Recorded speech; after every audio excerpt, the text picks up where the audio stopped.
Assalamualaikum warahmatullahi wabarakatuh. Perkenalkan, nama saya Karina Fitra Amelia dengan NPM 2417051014 dari kelas B Ilmu Komputer. Pada video ini saya akan membahas soal untuk mata kuliah TBO pertemuan 8 mengenai penyederhanaan CFG. Sebelum itu, CFG atau Context Free Grammar itu berisi aturan-aturan produksi yang menjelaskan bagaimana simbol-simbol yang dapat diganti atau diturunkan untuk membentuk kalimat dalam suatu bahasa. Nah, strukturnya itu non-terminal. Biasanya non-terminal ini merupakan huruf besar dan bisa dikembangkan, sedangkan huruf kecilnya itu berupa terminal atau simbol jadi.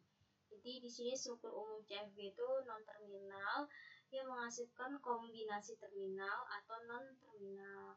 Ini ada contohnya. Ini artinya itu simbol S sebagai non-terminal menghasilkan ASP. Jadi ini kombinasi non-terminal atau kombinasi terminal dan non-terminal atau epsilon kosong.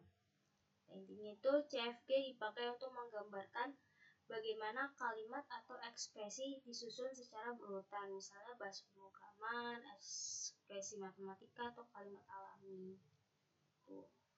Pada soal ini, produksi mana yang termasuk produksi unit? Ini ada produksinya ya.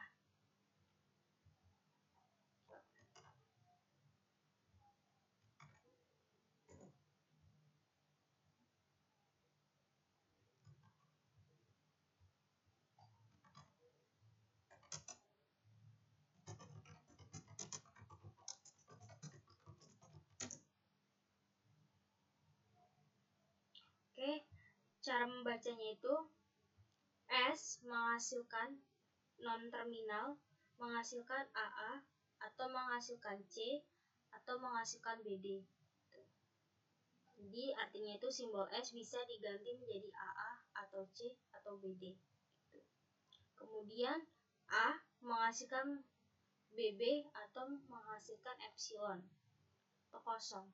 Artinya itu A bisa diganti menjadi BB atau kosong. Kosong berarti tidak menghasilkan apa-apa.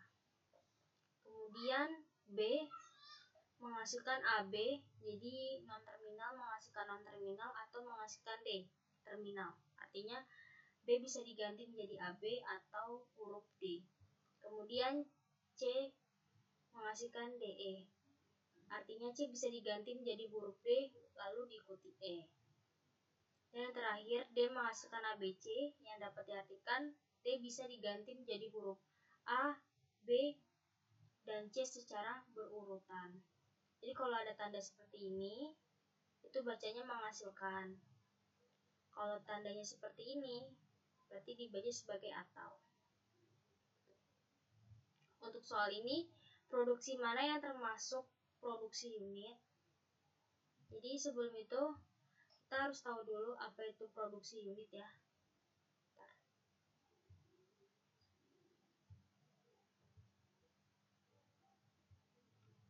Produksi unit itu adalah produksi berbentuk. Tujuannya itu agar grammar lebih efisien, tidak ada langkah perantara yang cuma membinakan simbol non-terminal tanpa menambah informasi. Benar kayak gini. Non-terminal menghasilkan non-terminal. String A menghasilkan B. Keterangannya gini. Di mana A dan B itu keduanya adalah non-terminal. Dan hanya ada satu simbol di sisi kanan. Contohnya ya, S menghasilkan C. Jadi ini merupakan produksi unit jika S dan C adalah non-terminal ya. Untuk menghasilkannya itu kita cari pasangan non-terminal yang terhubung lewat unit. Lalu salin semua produksi non-unit dari target ke source. Kemudian kita hapus produksi unitnya. Hasil akhirnya itu grammar tetap menghasilkan bahasa yang sama, tetapi tanpa langkah perantara yang hanya membinakan non-terminal saja.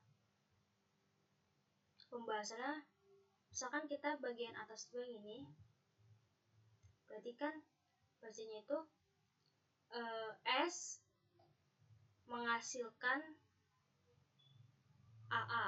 Ya, artinya ini bukan unit karena ada dua simbol di sebelah kanan.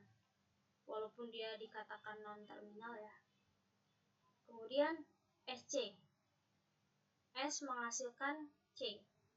Ini merupakan produksi unit karena sisi kanan hanya C dan merupakan non-terminal. Kemudian S menghasilkan BD. Ini bukan unit karena dia menghasilkan terminalnya.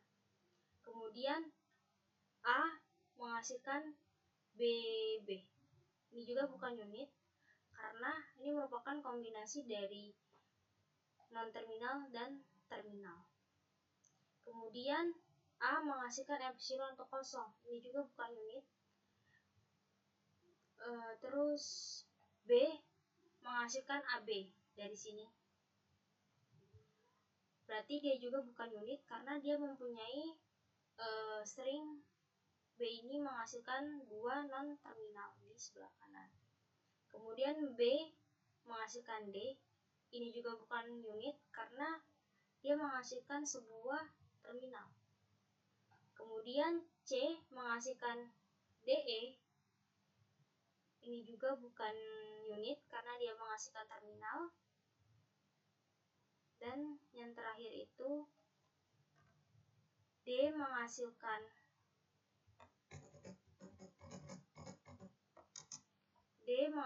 ABC. Ini merupakan bukan unit juga karena dia termasuk terminal. Dari soal tersebut, satu-satunya aturan yang memenuhi bentuk ini adalah S menghasilkan C, di mana non-terminal menghasilkan satu buah non-terminal di sebelah kanan. Karena kanannya ini hanya terdiri dari satu huruf besar, yaitu tadi non-terminal, tanpa tambahan simbol lain. Untuk menghilangkannya, kita salin semua aturan milik C ke S, agar S bisa langsung menghilangkan apa yang dapat dihasilkan C. Lalu hapus aturannya. Dengan begitu, grammar tetap menghasilkan bahasa yang sama, tetapi langkah-langkah pratara tidak perlu. Jadi jawabannya itu A, S menghasilkan C. Demikianlah penjelasan dari saya. Saya akhiri. Wassalamualaikum warahmatullahi wabarakatuh.